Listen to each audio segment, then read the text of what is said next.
ربنا تقبل منا انك انت السميع العليم صلوات پڑھیں محمد وعلى محمد.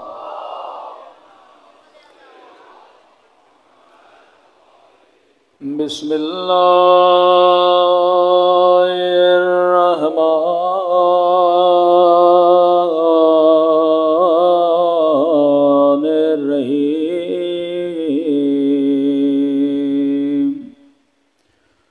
الحمد لله رب العالمين.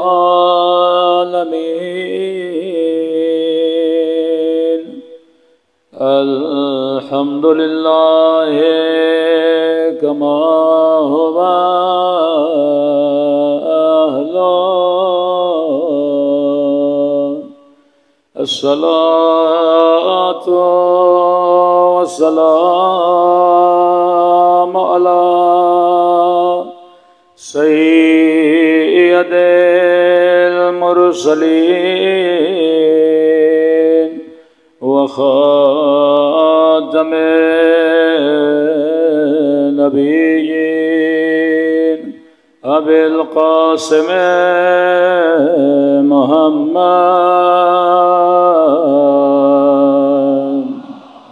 صلى الله عليه وسلم وعلى آله الطيبين الطاهرين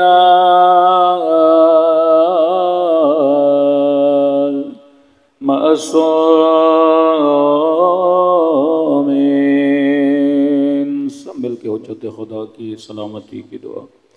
اللہم کل ولیک حجت ابن الحسن صلواتک وعلى آبائه في هذه وفي كل وليا وحافظا وقائدا ودليلا وعينا حتى تسكنه أرضك وتمتعه فيها برحمتك يا أرحم الراحمين. صلوات پڑھے محمد وآلہ.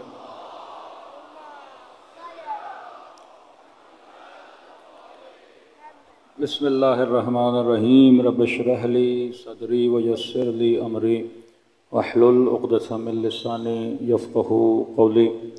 اما بعد فقط قال سبحانہ وتعالی اہدنا الصراط المستقیم. صلوات پڑھے محمد وآلہ محمد.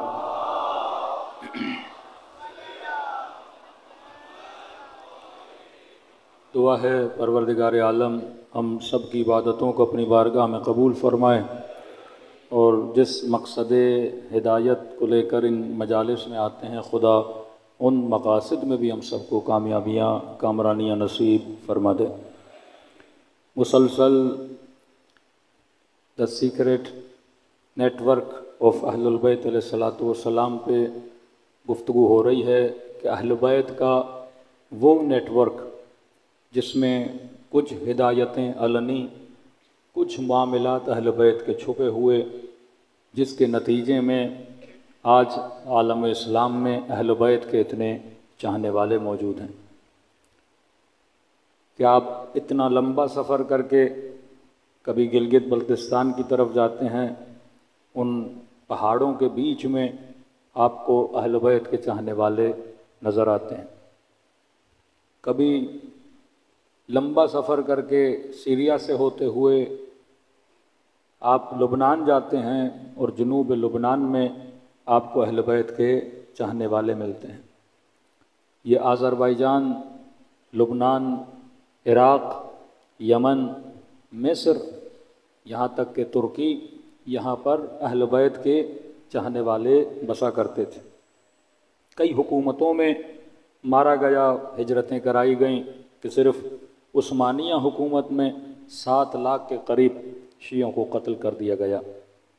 تکلیفیں آئیں، سب کچھ ہوا، لیکن ایک شیعہ بھی اگر کسی جگہ پہ گیا اس نے اس مکتب کو بڑھاوا دیا کہ کسی گاؤں میں اگر 100 لوگ تھے، آپ نے 10 سال بعد دیکھا وہ ہزاروں میں بدل گئے۔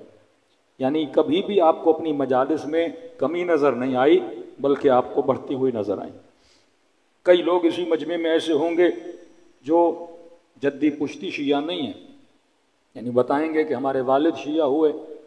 کئی تو ابھی ملتے ہیں کہ مولانا ہم فلاں مسئلے کی وجہ سے، فلاں بیان کی وجہ سے کیا ہو گئے، مکتب اہل بیت میں آ گئے۔ اس نیٹ ورک کا سب سے بڑا کمال کیا ہے کہ لوگ اس کے اندر اتنی جلدی جذب کیسے ہوتے ہیں۔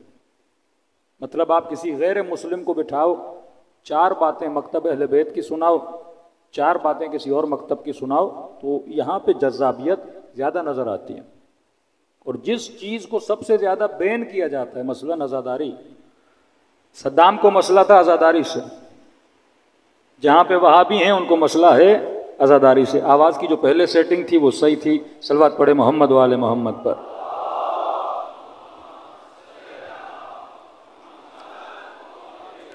میری گزارش ہوگی لاؤڈ والے صاحب سے، یہ بار بار چھیڑ خانی نہیں کریں، شروع میں جو سیٹنگ تھی اسی کو رکھیں، بارے دیگر صلوات پڑھے محمد والے محمد۔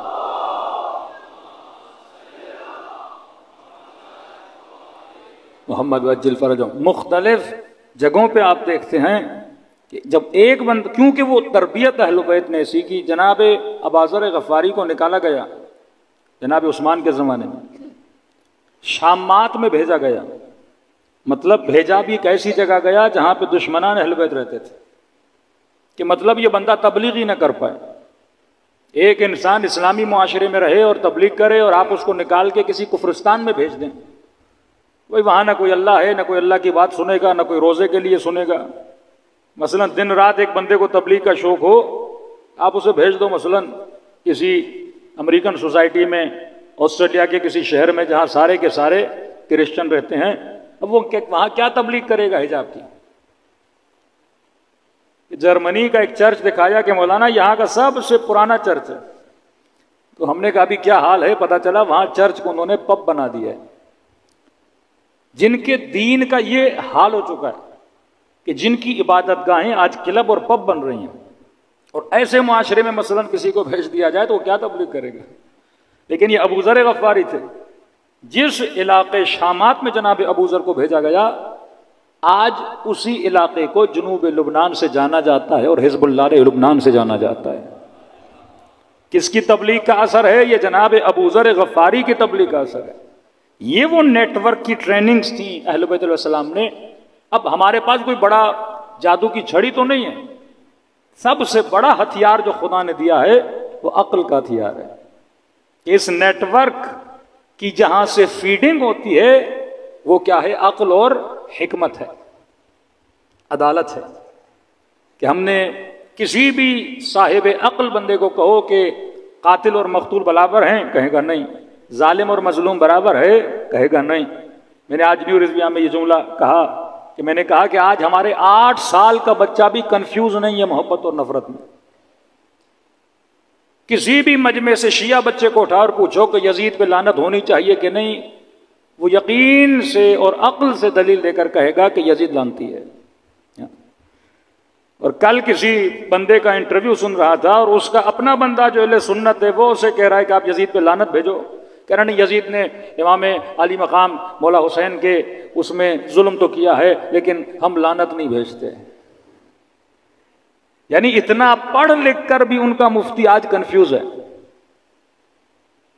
کہ ٹک ٹاک پہ، فیس بک پہ، انسٹاگرام پہ 4-5 ملین سبسکرپشن حاصل کرنے کے بعد بھی ان کے اندر یہ صلاحیت نہیں ہے کہ قوم کو یہ بتا سکیں کہ قابل لعنت کون ہے اور قابل رحمت کون ہے۔ یہ کنفیوژن اس امت میں پایا جاتا ہے کہ جہاں پہ صحیح اور غلط کی تمیز ان کا مولوی نہیں بتا سکتا کہ رائٹ کیا ہے اور رونگ کیا ہے۔ یہ سب سے بڑی برکت امام حسین کی کہ اہل بیت نے ہم مسلمانوں کو، جو شیعہ مسلمان ہیں، ہمیں یہ بتایا کہ غلط کو غلط کہنے کی صلاحیت رکھو، قوت رکھو، طاقت رکھو، ظالم کو ظالم کی للکار اپنے وجود میں پیدا کرو، اور مظلوم کی حمایت تمہارے وجود کے اندر ہونی چاہیے۔ اور یہی ہمت کربلا تھی کہ آج بھی اسرائیل کے مقابلے میں اگر ڈٹ کے کوئی کھڑا ہے، علی کا چاہنے والا کھڑا ہے۔ آج بھی استعمار کے مقابلے میں اگر کوئی ڈٹ کے کھڑا ہے، یہ کوئی دو رائے نہیں ہے، کسی سے جا کے پوچھ لیجیے کہ آج حماس کا لیڈر اگر کسی کا شکریہ ادا کرتا ہے تو وہ سید علی کا شکریہ ادا کرتا ہے، سید حسن کا شکریہ ادا کرتا ہے کہ یہ ہمارے ساتھ کھڑے رہے۔ یہ حوصلہ، یہ ٹریننگ ان نسلوں کو کہاں سے ملی؟ یہ فلسفہ کربلا سے ملی۔ تبھی اس فلسفے میں اتنی اٹریکشن ہے، کیونکہ یہ فیڈ لیتا ہے۔ میں نے کل بھی کہا نوجوان اس کو گرافک سے بنا سکتے ہیں، نیٹ ورک آف اہل البیت۔ اس نیٹ ورک کو چلانے والے اہل البیت اور قرآن جہاں سے فیڈ لے رہا ہے وہ عقل اور حکمت۔ اس نیٹ ورک کا قانون امر بالمعروف نہی عن المنکر، اس نیٹ ورک کے افراد کا آپس میں رشتہ، محبت اور بغض، ان کی محبت ایک، ان کا بغض ایک۔ انی سلم لمن سالمکم، ہم اور اس سے محبت کریں گے جس سے حسین نے محبت کی، ہم اور اس سے نفرت کریں گے جس سے حسین نے نفرت کی۔ جو علی کا دشمن وہ ہمارا دشمن، جو زہرا کا دشمن وہ ہمارا دشمن، جو حسن کا دشمن وہ ہمارا دشمن، جو حسین کا دشمن وہ ہمارا دشمن۔ چاہے کسی بھی حسب کا ہو، کسی بھی نسب کا ہو، کوئی بھی اس کا رشتہ ہو، ہمارا جو تعلق بنتا ہے وہ محبت اور نفرت کی بنیاد پہ بنتا ہے۔ اور فرمایا اس نیٹ ورک کا ما حاصل کیا ہوگا کہ خدا تمہارے معاشروں میں عدالت کو قائم کروائے گا، اور اس کے نتیجے میں ظہور امام زمانہ ہوگا۔ اس نیٹ ورک کے مقابلے میں ایک اور نیٹ ورک ہے، جیسے نیٹ ورک کے ظلم بولیں، نیٹ ورک کے طاغوت بولیں، جو بھی یہ لفظ اب بولیں اب بول سکتے ہیں۔ نیٹ ورک شیطان، نیٹ ورک رحمان، کہ جب مولا کا صحابی لشکر یزید کے مقابلے میں جاتا ہے تو یہی جملہ بولتا ہے کہ ہم شیعت علی ہیں اور شیعت علی لشکر رحمان ہے۔ تو شیعت ابن زیاد ہے اور ابن زیاد کا شیعہ لشکر شیطان ہے، کیونکہ اس نیٹ ورک کے اندر جو باتیں ہیں، جو اصول بنائے گئے وہ قرآن کے اصول ہیں۔ اللہ کہتا ہے میری ظالم پہ لعنت ہے، یہ کہتے ہم یزید پہ نہیں بھیجیں گے۔ اللہ کہتا ہے میری جھوٹے پہ لعنت ہے، یہ کہتے ہم نہیں بھیجیں گے۔ اللہ کہتا ہے من قتل نفسا بغیر نفس او فساد فی الارض فکأنما قتل الناس جميعا، جس نے ایک بندے کو قتل کیا گویا پوری کائنات کو قتل کیا، یہ کہتے نہیں ہے ہم قاتل پہ لعنت نہیں بھیجیں گے۔ ذہنوں کو فری، اب یہی وجہ ہے کہ نسلیں بھاگ رہی ہیں۔ مرزا جیسے باغی بندے ان میں پیدا ہو رہے ہیں، ہمدرد جیسے لوگ ان میں پیدا ہو رہے ہیں، قادری جیسے لوگ ان کے اندر پیدا ہو رہے ہیں، کیونکہ انسان کا نا ہر قوم کو بیدار ہونے دو کہ ہر قوم پکارے گی ہمارے ہیں حسین۔ یہ بیداری کس کی بیداری؟ یہ فکر کی بیداری ہے۔ آپ کب تک فکروں کو زنجیر لگا کے بیٹھ کے رہو گے؟ بالآخر یہ سوشل میڈیا کا زمانہ ہے، لیکن تھوڑا سا میں آپ کو پیچھے لے جاؤں، کیا کیا امام زین العابدین نے اور کیا کیا دشمن اہل بیت علیہ الصلوۃ والسلام نے؟ صلوات پڑھے محمد و آل محمد پر۔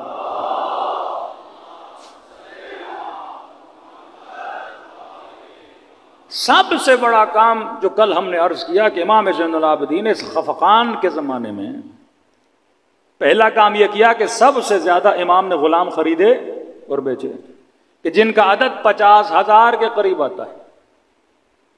ایک تو امام نے اس غلامی والے اصول کو اس معاشرے میں توڑا کہ رسول خدا کو یہ پسند نہیں تھا کہ عرب میں انسان کو خریدا اور بیچا جائے۔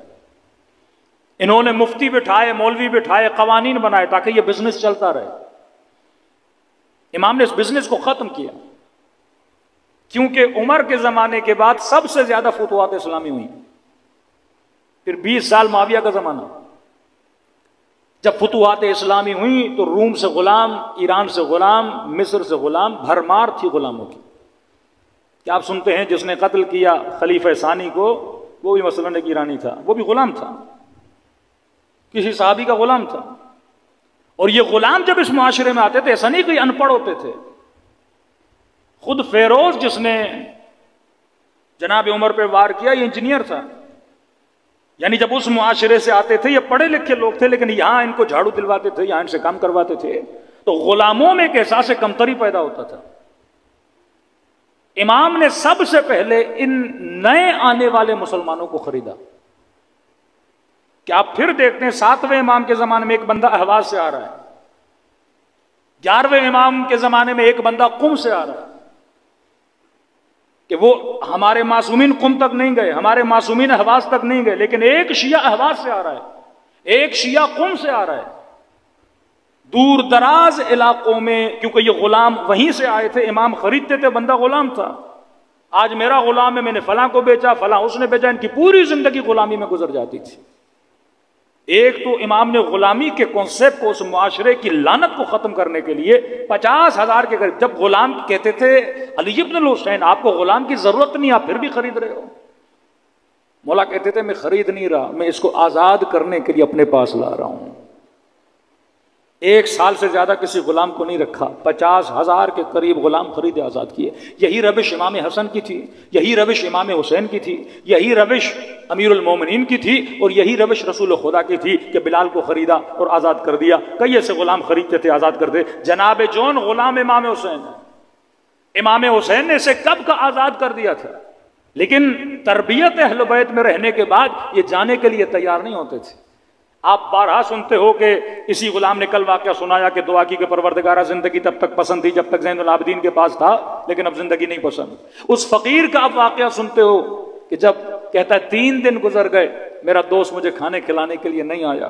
پھر امام حسن جاتے ہیں، کہتے ہیں کون سا دوست، کیا اس کا نام جانتے تھے؟ کہتا نہیں، ڈیلی آتا تھا، نام پوچھتا تھا کہ آپ کا نام کیا ہے، کہتا تھا نام جان کے کیا کرو گے، تو میرا دوست ہے، میں تیرا دوست ہوں، کھانا کھلاتا تھا، کبھی میرے سر میں درد ہوتا میرا سر دباتا تھا، گھنٹوں گھنٹوں میری باتیں سنتا تھا۔ امام حسن کی آنکھوں میں آنسو آ گئے کہ آج کے بعد وہ دوست نہیں آئے گا۔ کہنے لگا ایسی باتیں کیوں کر رہے ہو، 3 دن گزر گئے، مجھے دوست کی یاد آئی ہے کہ پتا ہے وہ دوست کون تھا، کہ کون تھا، کہ وہ میرا بابا علی ابن ابی طالب تھا۔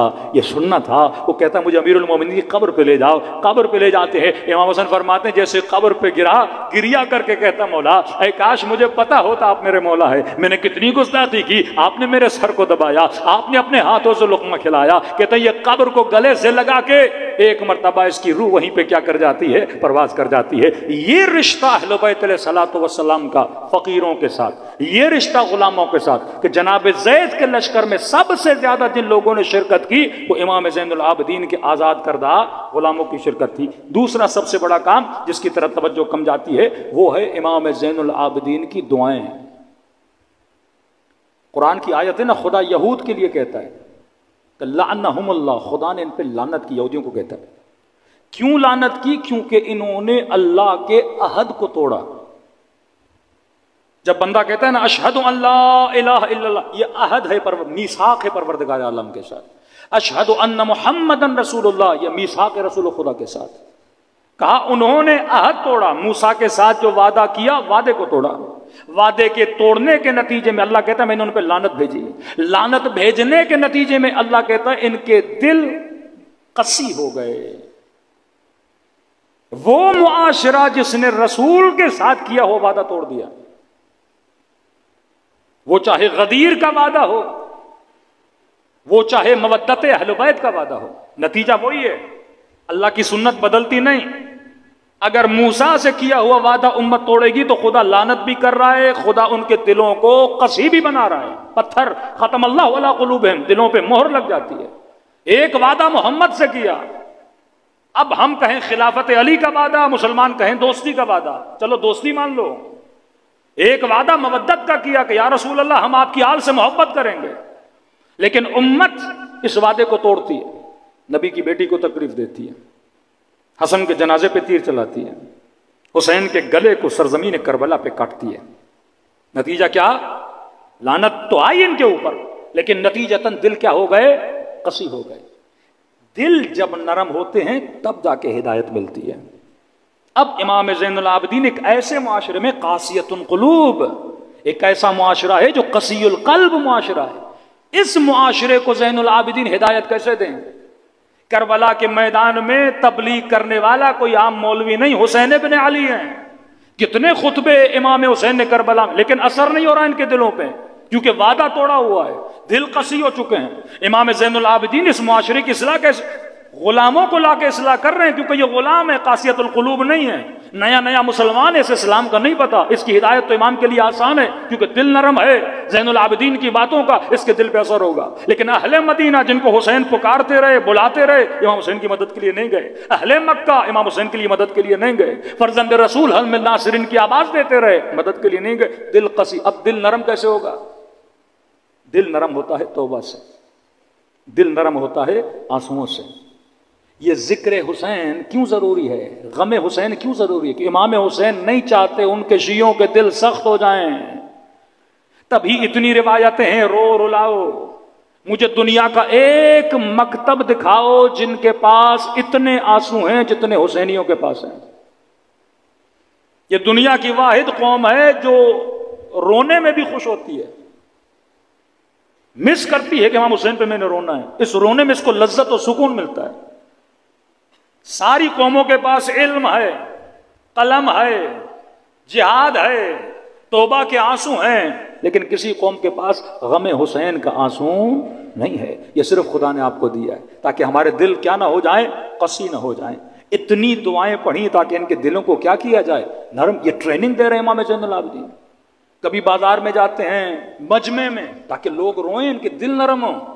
یہ روئیں گے نہیں تو ان کو ہدایت کیسے ملے گی؟ اے کسائی بتا، تو نے حیوان کو ذبح کرنے سے پہلے پانی پلایا تھا؟ کیوں ضرورت ہے سوال کرنے کی مولا؟ اور بیچ بازار میں جا کے سوال کر رہا ہے۔ کوئی دوسرا امام آپ کو نظر آتا ہے کہ وضو کرتے ہوئے روئے، کسی جوان کی شادی میں جائے روئے، کسی چھوٹی بچی کو دیکھے روئے،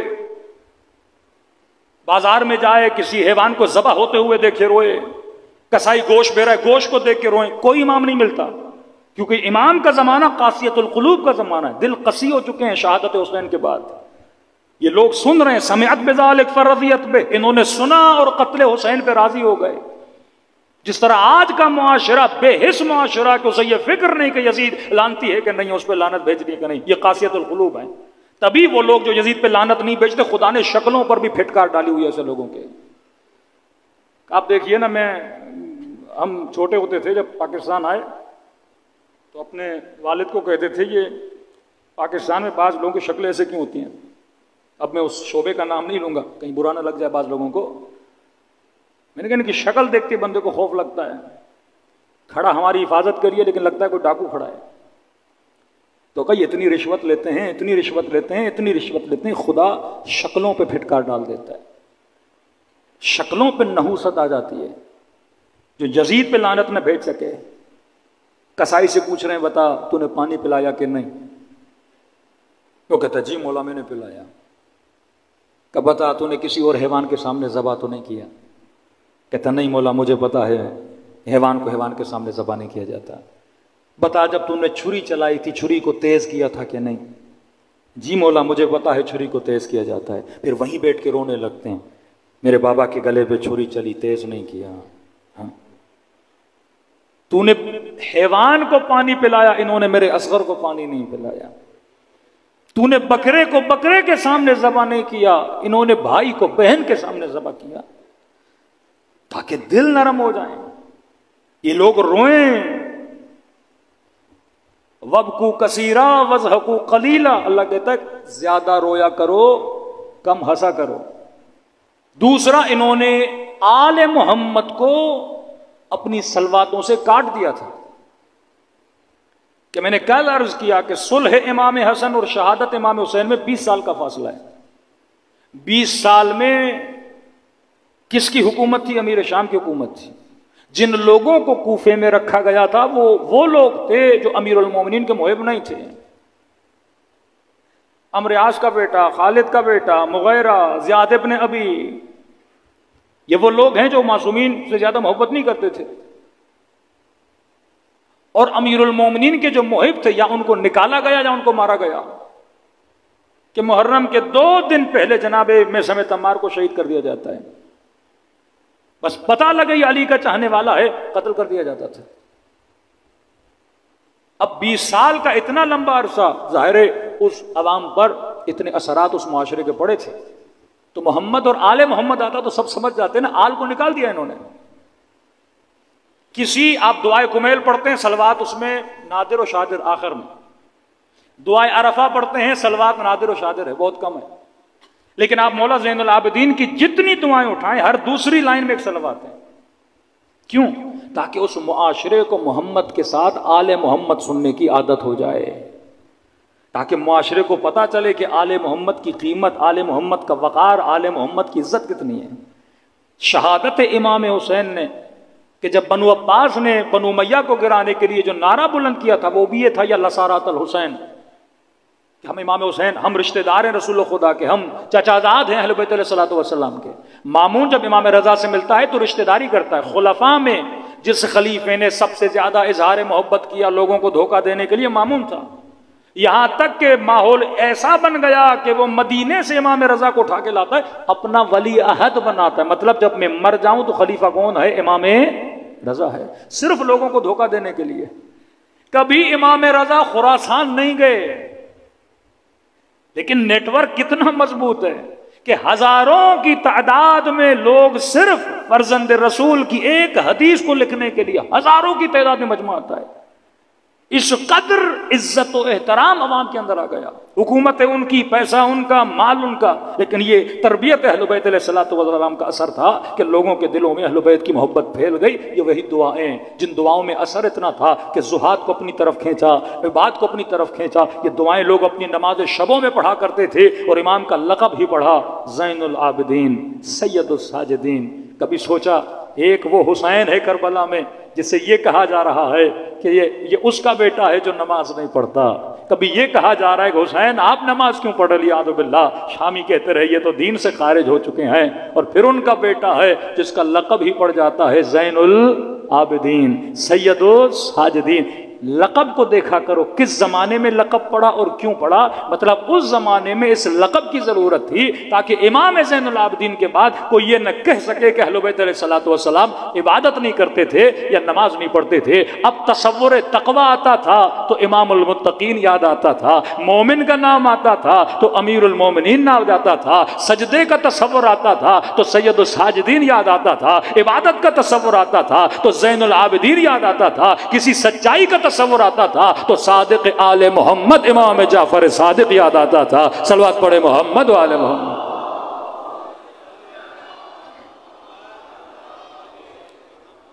دوسرا کام جو امام زین العابدین نے کیا وہ اپنی دعاؤں کے ذریعے، مطلب یہ ہمیں ٹریننگ دے رہے ہیں جب کبھی مجلس کے ذریعے تبلیغ کرو، اپنے زمانے کو دیکھو.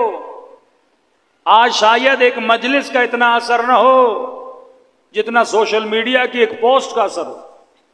آج شاید گھنٹے کی مجلس اتنا اثر نہ رکھے جتنا 2 منٹ کا کلپ اثر رکھے. تو یہ تمہارے اندر کہ سیاست العباد کے ہر زمانے میں کس طرح تم نے کام کرنا ہے. یہ اہل بیت نے سیکرٹ چیزیں بتائی ہیں کہ کبھی ہارڈ وار کا زمانہ ہے، کبھی سافٹ وار کا زمانہ ہے. ابھی جنگ نرم ہے، جنگ سخت نہیں ہے.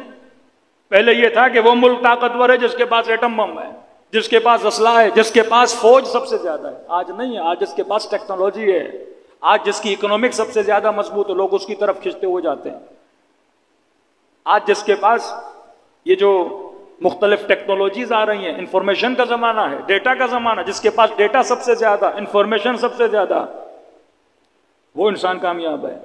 آج دشمن کے ساتھ لڑنا چاہتے ہو، یہ سوشل میڈیا کا زمانہ. امام کبھی صلح کر کے بے نقاب کر رہے ہیں، کبھی دعائیں پڑھ کے تبلیغ کر رہے ہیں، کبھی غلام خرید کے تبلیغ کر رہے ہیں. آج کے جوان کو سوچنا چاہیے، کوئی آئی ٹی میں ہے، کوئی انجینئر ہے، کوئی سائنس میں ہے، کوئی فزکس میں ہے، میں کس طرح امام زمانہ کی خدمت کر سکتا ہوں.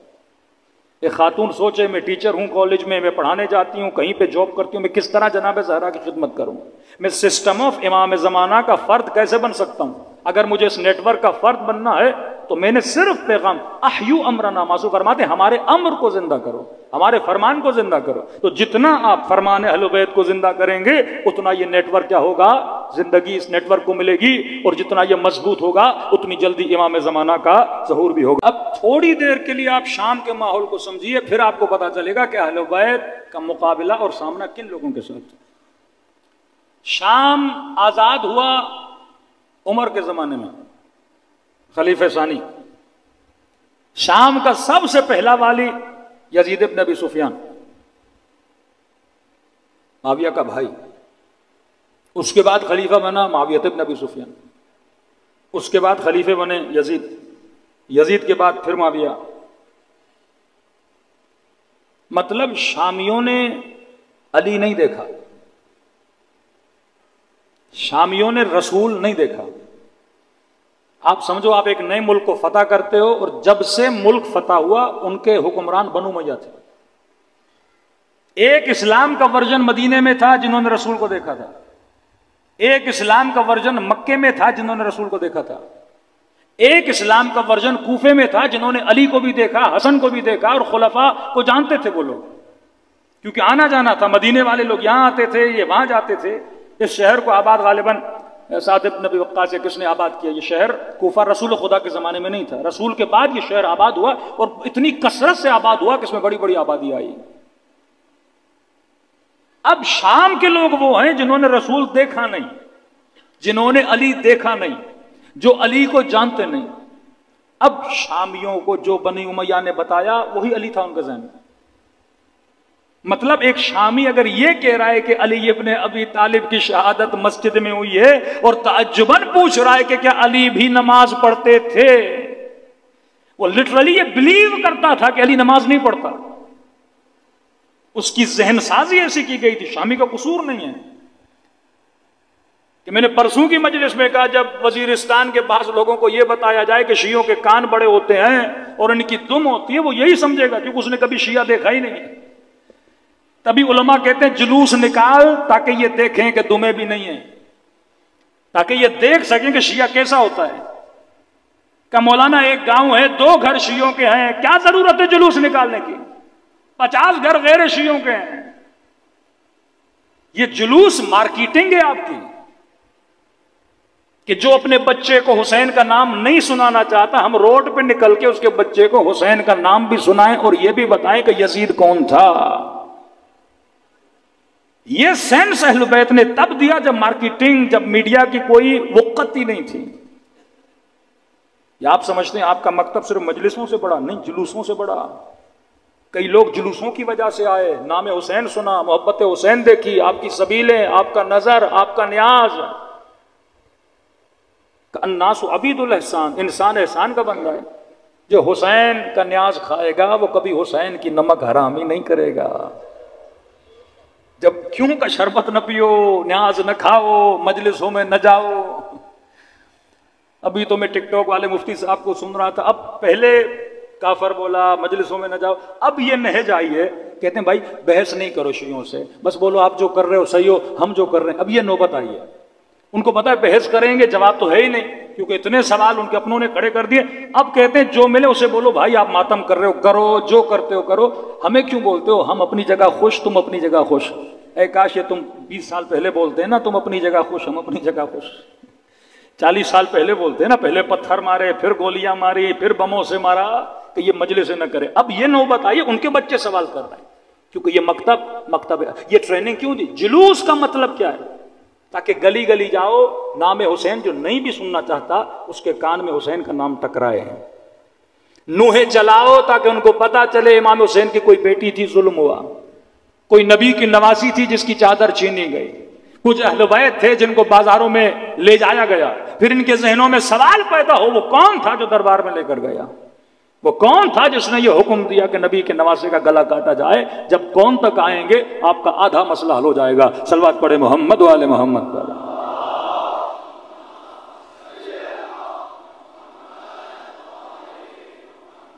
20 years، 20 سال کا زمانہ، جس 20 سال میں امیر المومنین کے چاہنے والوں کو قتل بھی کیا گیا، جس 20 سالوں میں آل رسول کے لیے تبلیغ بھی کی گئی. اب جو مضبوط ترین حاکم بنو امیہ میں معاویہ کے بعد اگر کوئی حاکم آیا ہے وہ عبد الملک مروان ہے، جو مقتدر ترین حاکم گزرا ہے. اگر خلفائے اسلامی میں دیکھیں سب سے طاقتور حاکم، یہ بہت تیز تھا، یہ بہت ہوشیار تھا. اب جو جعل حدیث کا ٹاپک ہے اس پہ میں کل آؤں گا، کیونکہ تقریباً 8-9 حدیثیں میں نے پڑھنی ہے تاکہ آپ کو پتہ لگے کہ کس طرح اسلامی معاشرے کو تباہ و برباد کر دی. آج بھی وہ حدیثیں ان کی کتابوں میں موجود ہیں. آج بھی اگر یزید کے دفاع میں اگر کوئی حدیث لائی جاتی ہے، بخاری سے وہ حدیثیں لائی جاتی ہیں کہ میں نے اس دن پڑھی تھی کہ رسول خدا فرماتے اگر کوئی ایسا بندہ حاکم بن جائے ولو حبشین، اگر حبشی کالا بھی ہو، فاسق و فاجر بھی ہو، تم مسلمانوں کو حق نہیں اس کے خلاف قیام کرو، اور اگر کوئی حاکم کے خلاف قیام کرتا ہے اور جماعت مسلمین سے نکل جاتا ہے، فرمایا وہ سیدھا منہ کہاں جائے گا؟ جہنم کے اندر جائے گا۔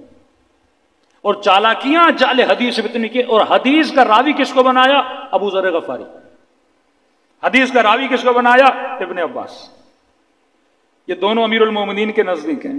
اب وہ ابو ذر غفاری جو جناب عثمان کا سخت ترین مخالف تھا، جس کی وجہ سے جناب ابو ذر غفاری کو نکالا گیا اور تبعید کی گئی، اور یہ حدیث کس سے لاتے ہیں؟ ابو ذر غفاری سے، کہ کچھ مسلمان گئے ربضہ میں جناب ابو ذر غفاری سے ملنے گئے اور کہا ابو ذر غفاری ہم چاہتے ہیں کہ آپ قیام کریں، ہم آپ کے ساتھ چلیں۔ ابو ذر غفاری نے کہا نہیں، میرے رسول نے فرمایا ہے حاکم کیسا بھی ہو، کچھ بھی ہو، اس کے خلاف قیام نہیں کرنا، اور ہم جماعت مسلمین سے نکل گئے تو کہاں چلے جائیں گے؟ جہنم میں چلے جائیں گے۔ حالانکہ وہ بندہ جو خود مخالف رہ چکا ہے اور وہ کہہ رہا ہے کہ قیام نہیں کرنا۔ کبھی ابن عباس سے جوڑتے ہیں، کبھی ابو ذر غفاری سے، یعنی بھرمار ہے مسلم اور بخاری میں ایسی حدیثوں کی کہ جو صراحتاً قرآن کی آیتوں کی مخالفت میں ہیں، کہ خدا کہتا ہے یرثھا عبادی الصالحین، میں زمین کا ورثہ کن کو دیتا ہوں؟ اپنے صالح بندوں کو دیتا ہوں۔ لیکن یہ کیا کہہ رہے ہیں کہ کوئی فاسق بھی ہو، کوئی فاجر بھی ہو، کوئی شرابی بھی ہو، کوئی زانی بھی ہو، وہ بھی حاکم بن جائے۔ اور یہاں تک حدیث لائی کہ جب یہ مسلمان مر جائے گا، اللہ ایسے کہے گا، یہ کل سارے متون آپ کے سامنے پڑھوں گا، اللہ ایسے کہے گا کہ یہ بتا تم نے گناہ کیوں کیا؟ تو کہیں گے پروردگارا تو نے کہا کہ میرے انبیاء کی اطاعت کرو، ہم نے کی، تو نے کہا میرے رسول کی اطاعت کرو، ہم نے کی، اور آپ کے نبی نے کہا کہ حاکم فاسق بھی ہو، فاجر بھی ہو، اس کی اطاعت کرنی ہے۔ تو پروردگارا ہم نے گناہ تو کیے، اب وہ گناہ ہماری گردن پر نہیں ہے، گناہ حاکم کے گردن پر ہیں۔ تو کہتے ہیں اللہ اس کو کہے گا اچھا چلو یہ بات صحیح ہے، ان کو جنت میں لے جاؤ۔ مطلب اللہ کو بھی پتہ نہیں ہوگا، یہ اللہ کو سمجھائیں گے کہ آپ کے نبی نے یہ کہا ہے، اور اللہ ان کو کہے گا کہ آپ جنت میں چلے جاؤ۔ مطلب امت نے حاکم کے کہنے پر جتنے گناہ کیے امت بری و ذمہ ہے۔ جس طرح آج کل مسیحی کہتے ہیں حضرت عیسیٰ سولی پہ چڑھ گئے، اور جتنے ہم گناہ کریں گے عیسیٰ وہ سزا جو ہے ساری بھگت کے گئے ہیں، اور ہم سارے حضرت عیسیٰ کی وجہ سے کہاں جائیں گے؟ جنت میں چلے جائیں گے۔ تبھی امت میں یہ احساس ہی پیدا نہیں ہوا کہ ہم نے خلیفے کے خلاف اٹھنا ہے، یا ہم نے بادشاہ کے خلاف اٹھنا ہے، یا ہم نے کبھی ٹوکنا بھی ہے، یا ہم نے کبھی مخالفت بھی کرنی ہے، یا ہم نے کبھی اس کے فسق و فجور پہ بات کرنی ہے۔ پھر کہتے ہیں ان حدیثوں کی روشنی میں حسین ابن علی کو قیام نہیں کرنا چاہیے تھا۔ جب اصحاب رسول مدینے میں خاموش تھے، پھر ہم سوال کر سکتے ہیں نا واقع ہررا کیوں ہوا؟ مولا حسین شہید ہو گئے، پھر رسول کا صحابی شام جاتا ہے، یزید کی حرکتوں کو دیکھتا ہے، پھر شام سے واپس مدینے آتا ہے، پھر مدینے والوں کو کہتا ہے کہ جو حسین کہہ رہے تھے وہ صحیح تھا۔ پھر یہاں پہ امام زین العابدین ان کا پھر ساتھ نہیں دیتے۔ پھر جو واقع حرہ میں ہوا، کعبۃ اللہ کی توہین ہوئی، مسجد نبوی میں گھوڑے کھڑے کر دیے گئے، 3 دن مدینے کو حلال قرار دیا گیا۔ اس وقت بھی کردار امام زین العابدین کہ آل مروان کو اس وقت اگر پناہ لینی پڑی تو امام زین العابدین کے گھر میں لینی پڑی۔ صلوات پڑھے محمد و آل محمد۔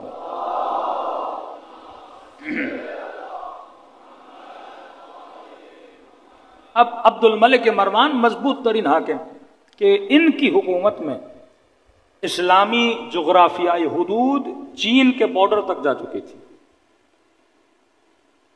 انہوں نے بہت کام کیے ان حکومتوں میں،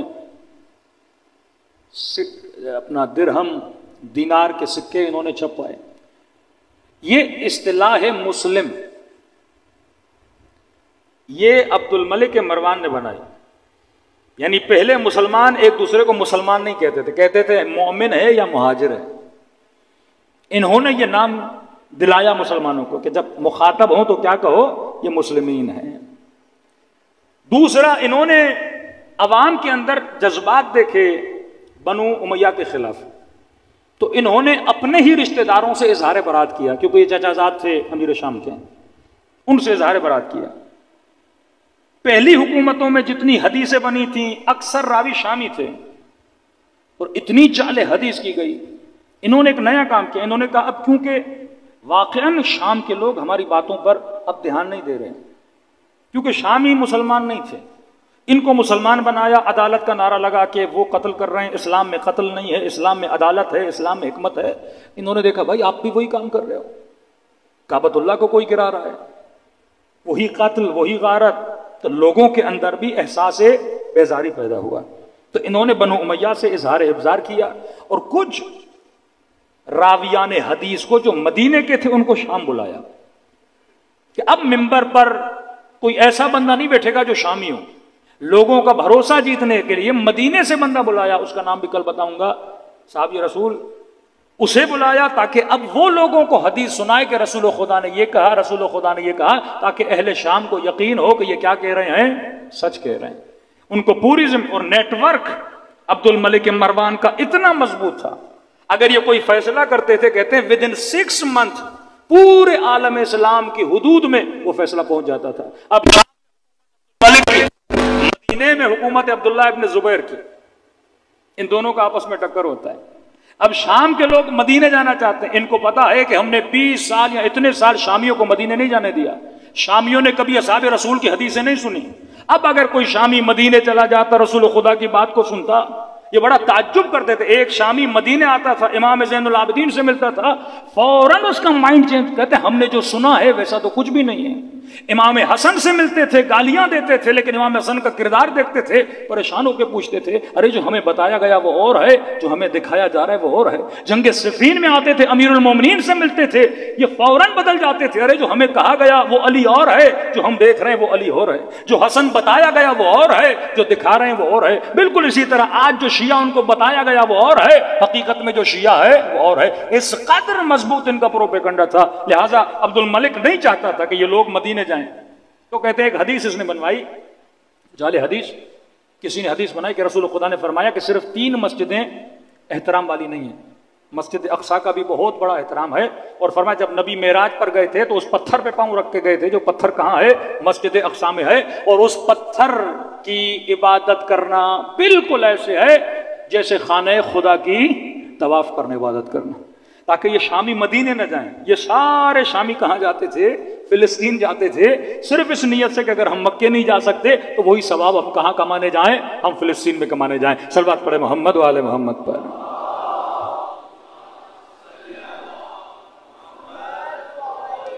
صرف ایک مثال دو، یہ زمانہ تھا اشاعرہ کا، اور دوران جبریہ آپ کے 5ویں اور 6ٹھے امام نے کتنا کام کیا. کہتے ہیں جب یہ خلیفہ بنا، اس نے جو خطبہ دیا، اس نے اپنے زمانے میں امر بالمعروف پر پابندی لگائی. پہلا خطبہ دیا کہ اے لوگو، تم دوسروں کو تقوی کی دعوت دیتے ہو اور تمہارے اندر خود تقوی نہیں ہے، تو لہذا تمہیں کسی اور کو تقوی کی دعوت دینے کی ضرورت بھی نہیں ہے. اور کہا آج کے بعد اگر کوئی مجھے کہے گا نا کہ متقی بن جا، میں سب سے پہلے اس کا گلا کاٹوں گا. اب امت جانتی ہے کہ یہ بندہ کیسا ہے. جب حملہ کیا حجاج کے ہاتھوں مدینے پر، امام زین العابدین نے کہا تھا عبداللہ ابن زبیر کا گلا ایسے کاٹے جائے گا جیسے بکرے کا گلا کاٹا جاتا ہے. عبداللہ ابن زبیر کو ذبح کر دیا گیا. اس کی حکومت مدینے پر بھی آ گئی. منجنیقوں سے حجاج ابن یوسف کے ہاتھوں سے کعبۃ اللہ کو زخمی کیا. حجر اسود اس واقعے میں ٹوٹا. یہ وہ زمانہ تھا جب انہوں نے حملہ. اب لوگ دیکھتے تھے کیسا بندہ ہے.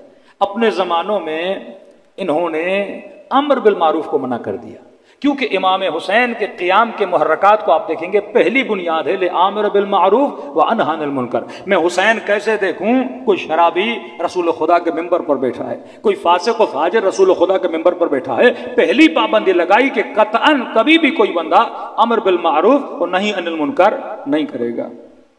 دوسرا، پورے عالم اسلام میں ایک قرآن کی قرات کو عام کیا. اس کی نیت یہ تھی کہ جتنے بھی اسلامی ممالک ہیں وہاں پہ صرف ایک ورژن چلے. جس طرح آج ہمارے کوئی حنفی ہے، کوئی شافی ہے، کوئی کیا نہیں، کہ پورے عالم اسلام میں ایک ورژن کو عام کیا جائے، اور ایک ورژن کو عام کر دیا گیا. منع حدیث کر دی گئی. وہی حدیثیں جو حکومت سے آتی تھی وہ لوگوں کو سنائی جاتی تھی. کسی بندے کو اجازت نہیں تھی کہ وہ بندہ کیا کرے، کسی حاکم پہ تبلیغ کرے. اب حاکم تو بن گیا، عوام کے اندر مباحث شروع ہو گئے. انہوں نے کہا الملک لمن غلب، یہ ایک اصول بنایا انہوں نے کہ حکومت اس کی ہوگی، رسول خدا نے فرمایا حکومت اس کی ہوگی جو حکومت پر غالب آ جائے. اب حدیث کی لوگوں نے سمجھے مان لی. مسجدوں میں جب لوگ بیٹھتے تھے تو آپس میں بحث کرتے تھے، یہ کیسے ممکن ہے اگر کوئی فاسق آ کر قبضہ کر لے تو کیا ہم نے اس کی اطاعت کرنی ہے؟ تو پھر انہوں نے دلیلیں دینا شروع کر دی. دلیل کیا کی؟ کہا کہ قرآن کی آیت ہے کوئی ایسا درخت کا پتا بھی نہیں ہے جو گرے اور اللہ کو پتہ نہ ہو. ایسا ہے کہ نہیں؟ سب نے کہا ہے. کہ یہ بتاؤ کہ مثلا یہ ٹشو کا ڈبہ یہاں ہے، اللہ کو علم ہے کہ نہیں؟ کا علم ہے. کہ جب خدا کو علم ہے مطلب خدا روک نہیں رہا، اور خدا روک نہیں رہا تو مطلب یہ کام کس کی مرضی سے ہو رہا ہے؟ اللہ کی مرضی سے ہو رہا ہے. ہم کون ہوتے ہیں اللہ کی مرضی کے بیچ میں آنے والے؟ اگر عبد الملک آج بادشاہ ہے، اللہ کو پتا تھا کہ نہیں؟ کا پتا تھا. اللہ کو پتا تھا مطلب اللہ راضی ہے کہ نہیں؟ کہ اللہ راضی ہے. کہ جب اللہ راضی ہے ہم کون ہوتے ہیں قیام کرنے والے؟ اللہ خود روک لیتا. یہ فرقے اشاعرہ کہ کائنات میں جو کچھ بھی ہو رہا ہے ہم مجبور ہیں، یہ واقعاً ان کے مفتی آج یہی دلیلیں دیتے ہیں. کیا خدا چاہتا تو یزید کو روکتا؟ اللہ نے نہیں روکا. اللہ چاہتا حسین کو بچاتا؟ اللہ نے نہیں بچایا.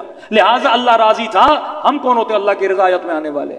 وہی جملہ کہ اللہ کی مرضی کسی نیک کو چاہے جہنم میں بھیج دے، وہ کسی بدکار کو چاہے جنت میں بھیج دے. ہم کچھ بھی نہیں ہوتے اللہ کے سامنے بات کرنے والے، اور ملک اس کا ہے جو غالب آ گیا. یہ سوچ کیوں بنی؟ کیونکہ برادران اہل سنت کے پاس خلیفے بنانے کا کوئی میکنزم نہیں ہے. پہلا خلیفہ بنا جناب ابو بکر. ثقیفہ میں جھگڑا ہوا، جناب سعد زخمی ہوئے، کچھ بچ بھی کر کے انہوں نے خلیفہ بنایا، ایک امت کا حصہ بنا. کچھ لوگ مخالف بھی تھے، جس میں جنگ چلی، جنگیں جن کو جناب مالک ابن نویرہ جن کو مرتد بولا گیا، کچھ ایسے تھے جو ارتداد میں چلے کہ خلیفے کی مخالفت کرے. اب آپ کہتے ہو پاکستانی وزیر اعظم کیسے بنے؟ ایک میکنزم ہے کہ ایم پی ایم این اے ہوں گے اور وہ ووٹ دیں گے اور جو پارٹی اکثریت میں آئے گی وزیر بنائے گے. اب یہ ہے کہ امت کے پاس خلیفے بنانے کا میکنزم کیا ہے؟ شیعوں کے پاس تو ہے کہ خلیفہ کہاں سے تعین ہوتا ہے؟ اللہ کی طرف سے ہوتا ہے. پہلے خلیفے کو ثقیفہ میں بنایا امت نے، سمجھو کچھ امت کے اکابر جمع ہوئے، پہلے خلیفے بن گئے. اب دوسرے خلیفے بھی اسی میکنزم میں بنتے، لیکن نہیں، دوسرے خلیفے کو پہلے نے بنایا. یعنی جناب عمر کو کس نے چنا؟ جناب ابابکر نے. میکنزم چینج ہو گیا، دوسرا میکنزم پچھلا خلیفہ اگلے خلیفے کو بنائے گا. تیسرے خلیفے کو پھر پچھلے نے نہیں بنایا، انہوں نے شورا بنا دی. 6 لوگوں کی شورا بنائی کہ یہ چنیں گے کہ امت کا خلیفہ کون ہوگا.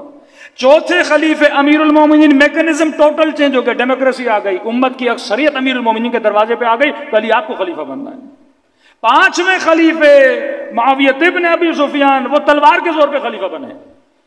مطلب نہ امت بیچ میں، نہ پچھلے نے اوکے بولا، نہ ڈیموکریسی آئی، 5 ایسے بنے. اب 6 7 پہ چلے جائیں ان کا معاملہ، مطلب امت کے پاس کوئی میکنزم تھا ہی نہیں. تو انہوں نے کہا ہم کوئی میکنزم تو دینا. میکنزم کیا بنایا؟ الملک لمن غلب، حکومت اسی کی ہوگی جو غلبہ کر لے. 99 میں نواز شریف ماشاءاللہ لگا، حکومت کس کی؟ مشرف کی. جو غلبہ پا جائے، مطلب جس کی لاٹھی اس کی بھینس والے قانون پہ چلنے لگے. لیکن اہل بیت نے کہا اس طرح قانون نہیں چلتا. حکومت الہی نمائندے کا انتخاب کون کرتا ہے؟ پروردگار عالم کرتا ہے. اب اس حاکم نے خود کو بچانے کے لیے جعلی حدیثیں بنائی. حاکم فاسق بھی ہو، حاکم فاجر بھی ہو، امت کو حق نہیں قیام کرنے کے لیے. میں آپ کو ایک لیٹر انٹرنیٹ پہ موجود ہے. اچانک سعودی عرب میں سیکولرزم بڑھ رہا ہے. اب آپ سوچئے 40 سال سے جن لوگوں کو نماز کا درس، حجاب کا درس، قرآن کا درس، اللہ کا درس، دین کا درس، یہ حرام ہے، یہ حلال ہے، یہ کرو، یہ نہ کرو، اچانک سے وہاں پہ سنیما کھلے، کلب کھلے، جوا کے اڈے کھلے. اب ظاہر ہے ایک قوم کی آپ تربیت کرتے ہو اور اچانک آپ اپنی ہی تربیت کے اگینسٹ چلتے ہو تو لوگوں میں اعتراضات اٹھتے ہیں. سعودی عرب میں دیندار طبقے نے اتنا اعتراض کیا کہ کیا ہو رہا ہے سعودی عرب میں کہ آج یہ ٹک ٹاک کے مفتی قطعاً ایک لفظ نہیں نکالتے. یہ وہی حکومت پرور ذہن ہے. امر بالمعروف کی عادت ہی نہیں ہے کہ برے کو برا کہنا، نہیں، برا اپنا بھی ہے تو کوئی بات نہیں، اس کی تعریف کرو۔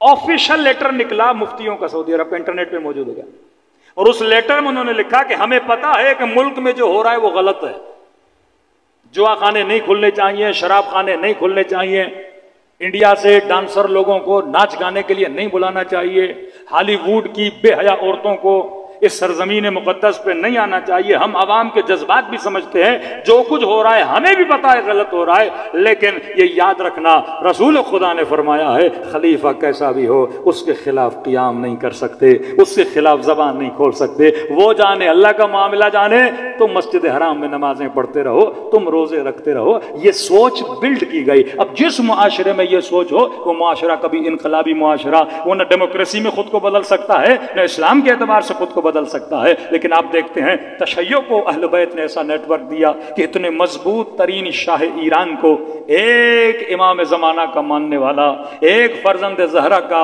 اور ان کے عقائد کو ماننے والا کس طرح شاہ کی کرسی کو اٹھا کر پھینکتا ہے، اور 40 سال سے زیادہ ہو گئے نظام اسلامی کو قائم کیا ہوا ہے۔ اسرائیل کی آنکھوں میں آنکھیں ڈال کے بات کرتے ہیں، استعمار کی آنکھوں میں آنکھیں ڈال کے بات کرتے ہیں۔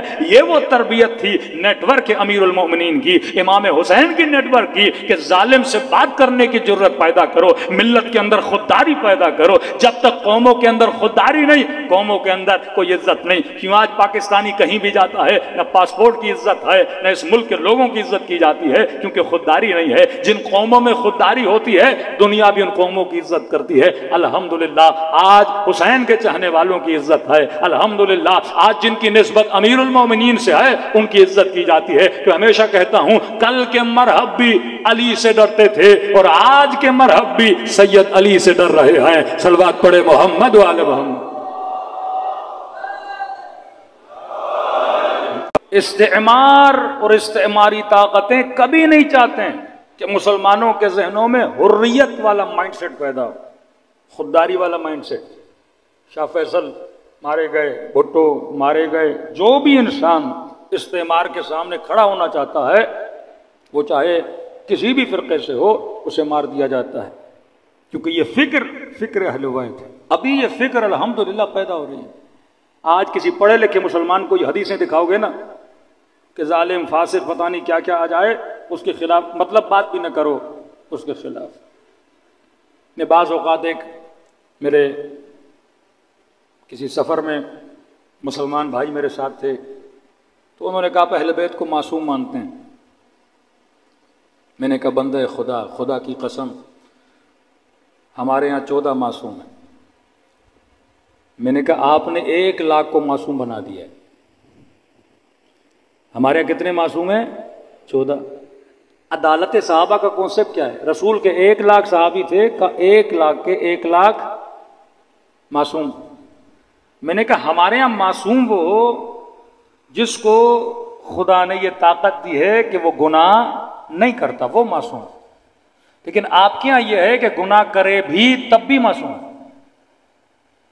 تو کمال کی تعریف ہے۔ ایک مصر کے عالم کہتے واقعا ہمارا عقیدہ شیعوں سے 2 قدم آگے۔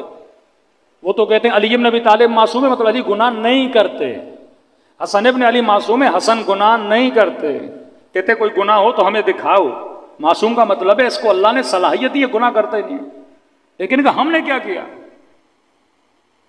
کہ اگر گناہ کرے بھی تب بھی کہا وہ جنت جائے گا، ہمیں سوال کی بھی اجازت نہیں۔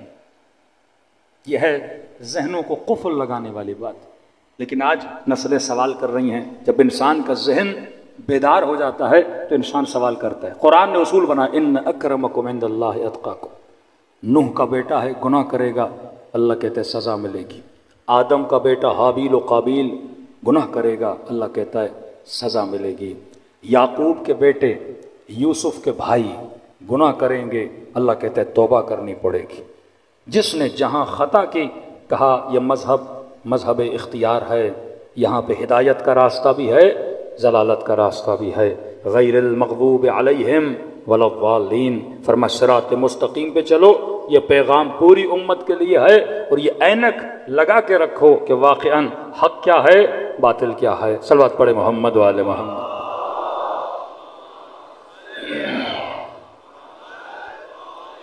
محمد وعجل فرجہم، تو